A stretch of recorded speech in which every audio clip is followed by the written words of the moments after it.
नमस्ते, good morning, बहुत स्वागत है आपका। आप देख रहे हैं न्यूज़ 1 इंडिया। आपके साथ मैं हूं ऋतु तिवारी पोखरियाल। बुलेटिन की शुरुआत करेंगे। आज गुजरात और हिमाचल प्रदेश विधानसभा चुनाव के नतीजे आ रहे हैं। गुजरात के 182 तो वही हिमाचल प्रदेश के 68 सीटों पर यह मतगणना होगी। तो सुबह 8 बजे से कड़ी सुरक्षा के बीच वोटों की गिनती शुरू हो जाएगी। और देखिए, आज रिजल्ट का दिन है और आज गुजरात और हिमाचल प्रदेश में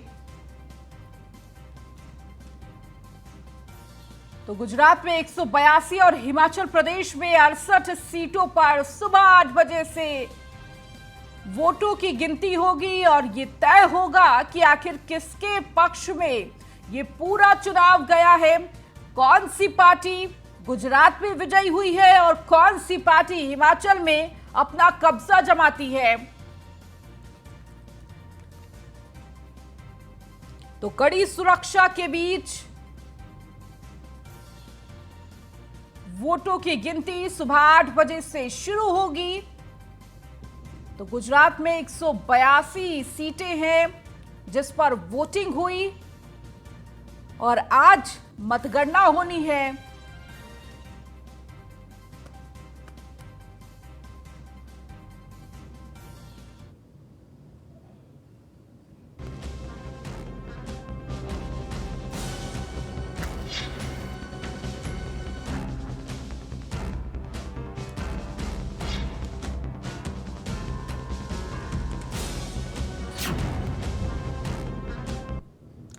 यूपी में उपचुनावों के आज आएंगे नतीजे। मैनपुरी, रामपुर और खतौली के आएंगे नतीजे। सुबह 8 बजे से शुरू हो गई मतगणना। कड़ी सुरक्षा के बीच ये मतगणना की जाएगी। मैनपुरी में डिंपल यादव और रघुराज शाक्य में टक्कर है। तो अगर रामपुर की बात की जाए तो आसिम रजा और आकाश सक्सेना में ये मुकाबला देखने को मिल रहा है। खतौली की अगर बात करेंगे तो राजकुमारी सैनी वर्सेस मदन भैया की टक्कर है। उपचुनाव में दांव पर बीजेपी और सपा की प्रतिष्ठा लगी हुई है। तो आज उपचुनाव को लेकर ये पूरा जो मतगणना है वो होनी है। तो किसके नाम खतौली की सीट होगी और किसके नाम मैनपुरी की, ये देखना होगा। तो मैनपुरी में डिंपल यादव वर्सेस रघुराज शाक्य है। तो जनता ने किस पर भरोसा जताया है। हालांकि ईवीएम में आप देखिए किस्मत का फैसला कैद हो चुका है और आज वोटों की गिनती है। सुबह 8 बजे से ये गिनती की जो प्रक्रिया है वो शुरू हो जाएगी। कड़ी सुरक्षा के बीच ये प्रक्रिया शुरू की जाएगी। तो मैनपुरी लोकसभा उपचुनाव के लिए सुबह 8 बजे से मतगणना शुरू होगी और नतीजे करीब दोपहर होते होते कहीं ना कहीं नतीजे साफ हो जाएंगे। तो पूरे प्रदेश की नजर है कि आखिर मैनपुरी में किसका कब्जा होने वाला है। जहां एक तरफ नेताजी की विरासत की सीट है तो वहीं दूसरी तरफ रामपुर हो या फिर खतौली, दोनों पर ही कड़ी बीजेपी और सपा के बीच कड़ी टक्कर देखने को मिल रही है। तो ये तीनों सीटें बेहद महत्वपूर्ण रखती है दोनों ही पार्टियों के लिए।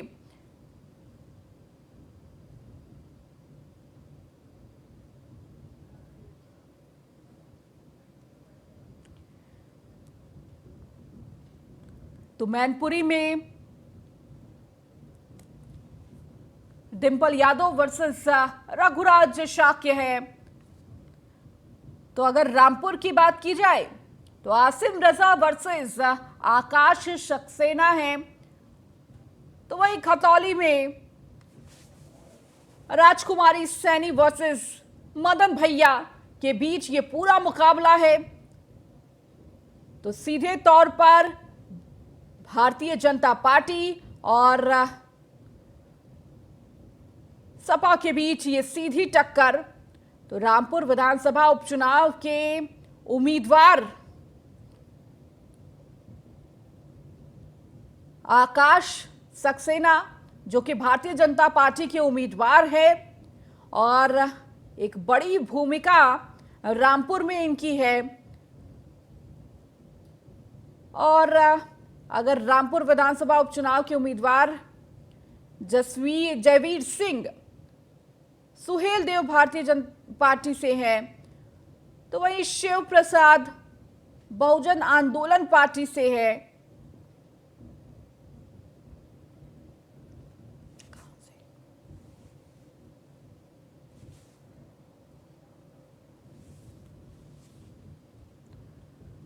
और लगातार हमारे सहयोगी भी हमारे साथ जुड़ चुके हैं और सचिन जौहरी इस वक्त हमारे साथ जुड़े हुए हैं। सचिन, देखिए सुबह 8 बजे से वोटों की गिनती शुरू हो जाएगी। अगर खतौली की बात की जाए, कहीं ना कहीं अब सबकी नजर है कि आखिर इस पूरे मतगणना में कौन बाजी मारता है।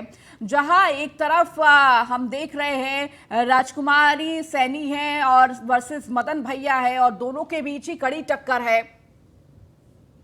बिल्कुल, राजकुमारी सैनी जो भाजपा प्रत्याशी है और विपक्ष के संयुक्त प्रत्याशी जो मदन भैया हैं, उनके बीच बड़ा ही जबरदस्त बड़ी ही टक्कर का चुनाव खतौली विधानसभा पर हुआ है। अब देखना होगा कि खतौली की जनता किसे दोबारा मौका देती है। राजकुमारी सैनी विक्रम सैनी की पत्नी है जो 2 बार विधायक रह चुके हैं खतौली से, एक बार फिर से उन पर भरोसा जताती है, या फिर बाहरी और बाहुबली जिस पर ठप्पा लगा था मदन भैया पर, या फिर खतौली की जनता उन्हें ताज पहनाती है। जी बिल्कुल। इसके साथ ही साथ सचिन, चूंकि 8 बजे से ये मतगणना की प्रक्रिया शुरू होगी, क्या कुछ पूरी तैयारियां की गई है इस पूरी मतगणना को लेकर? सुरक्षा व्यवस्था कैसे की गई है?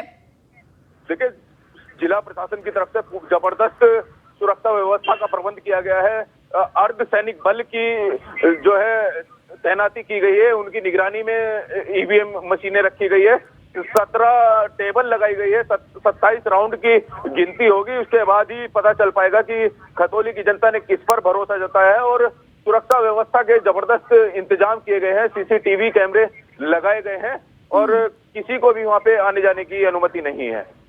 बिल्कुल सचिन, देखिए किसी को भी आने जाने की अनुमति नहीं है, लेकिन सुरक्षा व्यवस्था के बीच ये पूरी मतगणना की प्रक्रिया पूरी की जाएगी।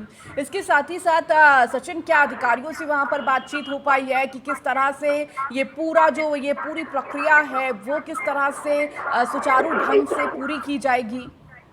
देखिए, जिले के अधिकारी, जिला अधिकारी और एसएसपी लगातार ईवीएम मशीनों के जो स्ट्रॉन्ग रूम है वहां का निरीक्षण कर रहे हैं, लगातार वहां पर सुरक्षा व्यवस्था का जायजा ले रहे हैं और उनका कहना है कि पूरी तरह से निष्पक्ष मतगणना की जाएगी। किसी भी तरह का कोई भी भेदभाव या किसी भी तरह की कोई बात नहीं सामने आएगी। अगर बात करें रालोद की तरफ से, तो रालोद के जो समर्थक हैं वो परसों से यहाँ पर डेरा जमाए हुए हैं, निगरानी रखे हुए हैं, लेकिन जिला प्रशासन की कोई अभी तक ऐसी बात सामने नहीं है कि कहीं चूक की बात हो। तो पूरी जबरदस्ती यहाँ पर सुरक्षा व्यवस्था की गई है। ठीक है सचिन, आप लगातार नजर बनाए रखिए और भी अपडेट आपसे लेंगे। लेकिन जिस तरह से आज तीनों सीटों पर ये पूरी मतगणना होनी है, उसको लेकर कड़े इंतजाम किए गए हैं। अगर तीनों सीटों का जिक्र किया जाए तो अगर रामपुर का जिक्र किया जाए तो जातीय समीकरण भी आपको बताएंगे, लेकिन उससे पहले सुबह 8 बजे से ये मतगणना की प्रक्रिया शुरू हो जाएगी। आखिर कौन जीतेगा उपचुनाव का रण, ये देखना होगा। बीजेपी वर्सेस सपा है, क्योंकि देखिए जहां एक तरफ कांग्रेस हो या फिर बसपा हो, दोनों ही पार्टियों ने अपने उम्मीदवार नहीं उतारे हैं। इसे देखते हुए कहीं ना कहीं ये माना जा रहा है कि सीधा जो मुकाबला है वो बीजेपी और सपा के बीच है। और जहां एक तरफ मैनपुरी सीट की बात की जाए तो मैनपुरी जो कि सपा का गढ़ है और इस गढ़ को बचाने के लिए सपा लगातार कोशिश में जुटी हुई थी।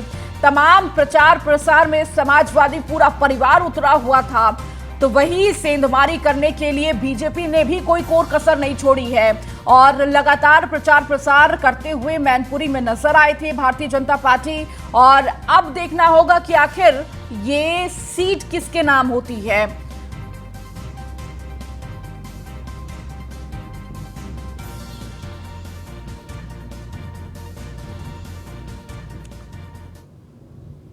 तो लगातार हमारे सहयोगी सचिन हमारे साथ जुड़े हुए हैं खतौली विधानसभा से। सचिन, अगर खतौली का जिक्र किया जाए, एक तरफ राजकुमारी सैनी है, दूसरे तरफ मदन भैया है, कहीं ना कहीं आज दोनों ही जिस तरह से ये रण देखा जा रहा है, दोनों की ही जीत के दावे तमाम किए जा रहे हैं, लेकिन आखिर किसके पक्ष में ये पूरा चुनाव जाने वाला है? देखिए, खतौली विधानसभा सीट पर दलित वोटर जो है वो एक बड़ी अहम भूमिका निभाएंगे। जिसको भी दलित वोटरों का आशीर्वाद मिलेगा उसकी तरफ ये झुकाव होगा और उसी के सर खतौली का ताज बंधेगा। आपको बता दूं, दोनों ही पार्टी, चाहे भारतीय जनता पार्टी हो या फिर रालोद, सपा और असपा हो, दोनों की प्रतिष्ठा दांव पर लगी हुई है। क्योंकि रालोद के अध्यक्ष जयंत चौधरी यहाँ पर लगभग एक हफ्ता कैंप किए रहे, लगातार बार बार आते रहे। आजाद समाज पार्टी के रावण चंद्रशेखर यहाँ पर लगातार कैंप रहे। एक दिन में 1.5 दर्जन गांवों में वो घूमे हैं, जनसंपर्क किया है।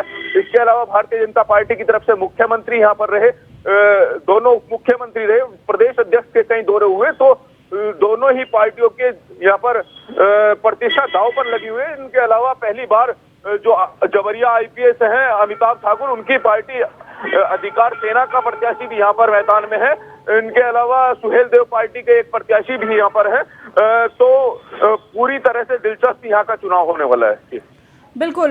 इसके साथ ही साथ सचिन, देखिए, लगातार जीत के दावे दोनों तरफ से किए जा रहे हैं, चाहे वो भारतीय जनता पार्टी हो या फिर सपा हो, और दोनों के बीच ही माना जा रहा है कि जो सीधी टक्कर है वो कहीं ना कहीं सपा और बीजेपी के बीच ही है। और इसको देखते हुए कहीं ना कहीं जो कार्यकर्ता है वो आश्वस्त नजर आ रहे हैं कि उनकी ही जीत होगी।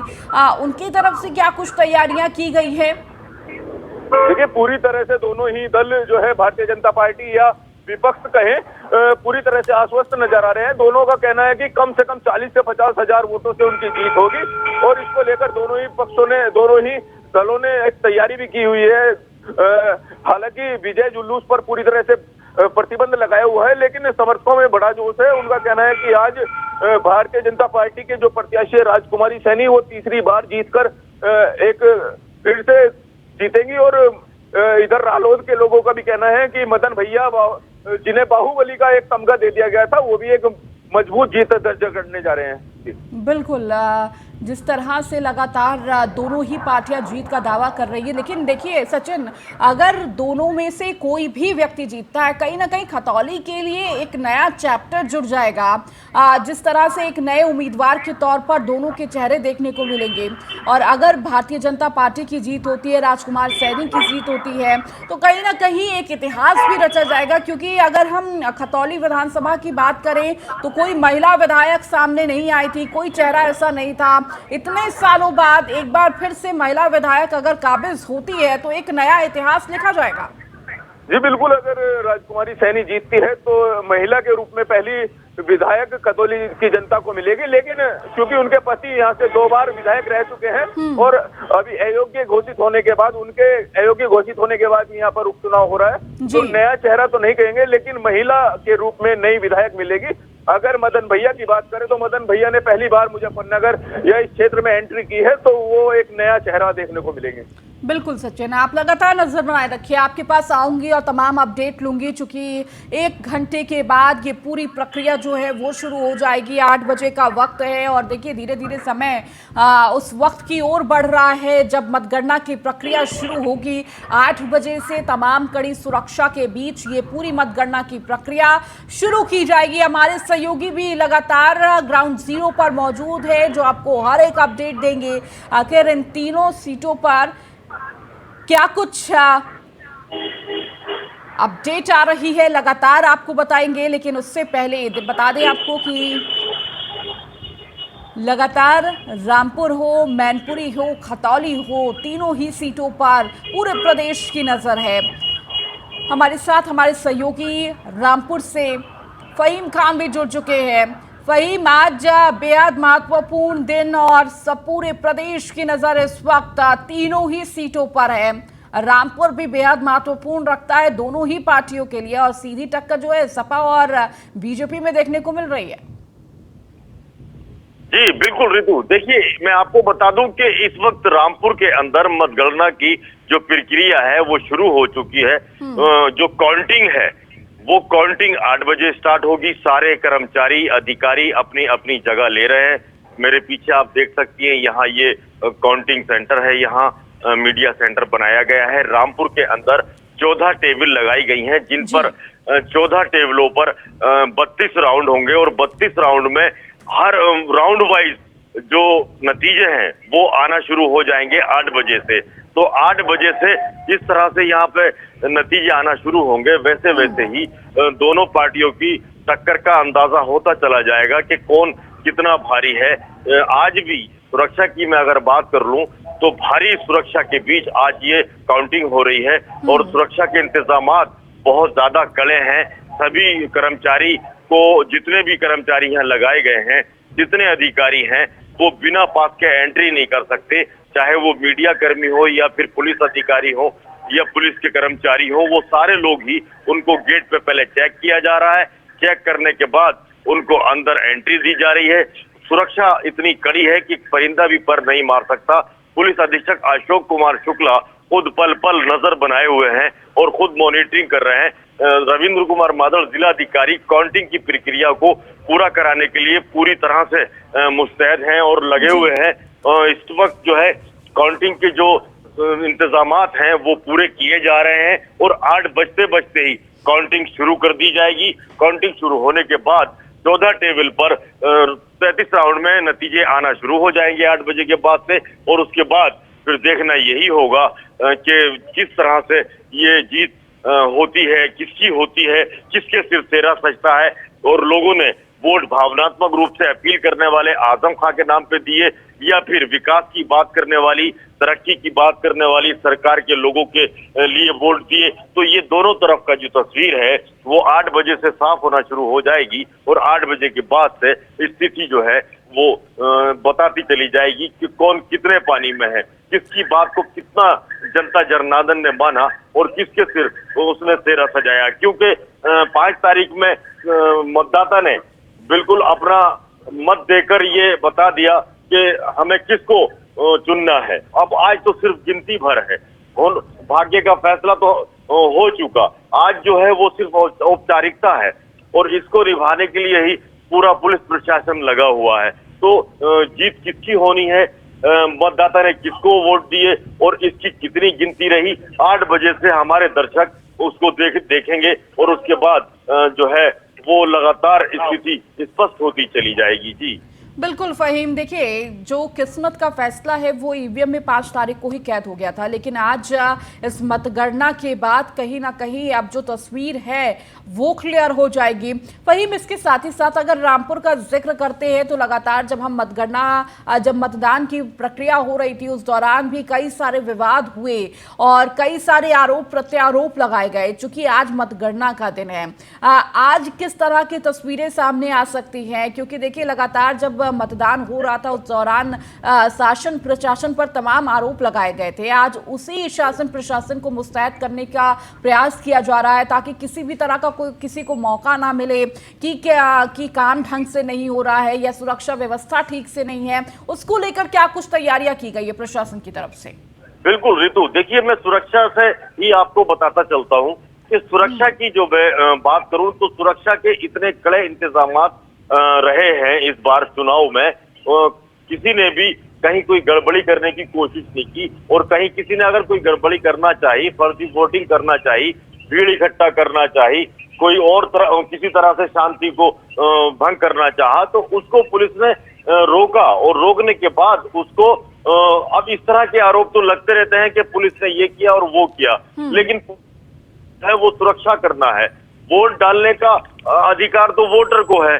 वोट डालने के लिए अगर बूथ पे वोटर आएगा तो उसका वोट पड़ेगा, उसके वोट को कौन रोक लेगा? आरोप प्रत्यारोप बहुत हैं, बड़ी शिकायतें हैं, लेकिन इन शिकायतों के बीच में जिस तरह से पुलिस ने बड़ी मुस्तैदी के साथ और बड़े अच्छे ढंग से रामपुर का चुनाव कराया है, ये भी अपने आप में मिसाल है। कहीं पे भी किसी तरह की गड़बड़ी की कोई सूचना नहीं है, कहीं कोई झगड़े की सूचना नहीं है, कहीं कोई मारपीट नहीं हुई है, कहीं किसी तरह से कोई भगदड़ नहीं मची है, कहीं कोई भीड़ को तितर बितर करने के लिए लाठीचार्ज नहीं किया गया है।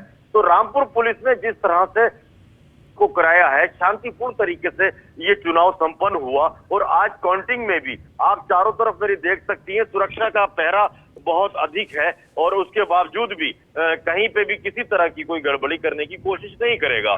काउंटिंग कराएगा, अपने वोटों की गिनती कराएगा, चाहे वो पार्टी दोनों में से कोई भी हो, अपनी गिनती कराएगा और शांति के साथ कराएगा। अगर गड़बड़ी करेगा, अगर कोई दिक्कत खड़ी करेगा तो उससे निपटने के लिए पुलिस प्रशासन पूरा यहाँ मौजूद है। आप देख सकते हैं चारों तरफ जो है इस टाइम फोर्स लगा है और जो कर्मचारी ईवीएम की ड्यूटी पे लगे हैं वो वहां मौजूद है।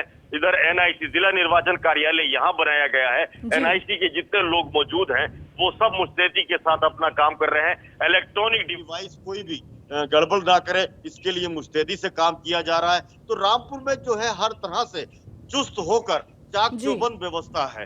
अब इस व्यवस्था पर अगर कोई सवाल उठा रहा है तो वो उसकी अपनी इंटेंशन है, लेकिन व्यवस्था के मामले में और सुरक्षा के मामले में कहीं भी रामपुर पीछे नहीं है। तो अब देखा जाना यही बाकी है ऋतु के ये जो भाग्य का फैसला हुआ है ये किसके पक्ष में हुआ है। गिनती जो होनी है उस गिनती को किसके सिर सेरा सजाने के लिए गिना जाना है। तो बिल्कुल फहीम, और देखिए जो मुकाबला है वो भी कहीं ना कहीं दिलचस्प है। जहां एक तरफ आसिम रजा है तो वहीं दूसरी तरफ आकाश सक्सेना है और दोनों पर ही, चाहे सपा हो या भारतीय जनता पार्टी हो, दोनों ही अपने उम्मीदवारों पर, दोनों पर भरोसा जताया है। एक बार फिर से अगर आसिम रजा की बात की जाए, देखिए लोकसभा उपचुनाव के दौरान उन्होंने उम्मीदवार के तौर पर खड़े हुए थे, लेकिन देखिए घनश्याम लोधी के हाथों ने हार का सामना करना पड़ा था। उसके बावजूद भी एक बार फिर से सपा ने उन पर भरोसा जताया है, आजम खान ने उन पर भरोसा जताया है। और उसी तरह अगर दूसरी पार्टी की तरफ नजर डाले, भारतीय जनता पार्टी ने भी आकाश सक्सेना की तरफ भरोसा अपना जताया है। तो कहीं ना कहीं ये जो पूरा मुकाबला रहने वाला है वो दिलचस्प रहने वाला है।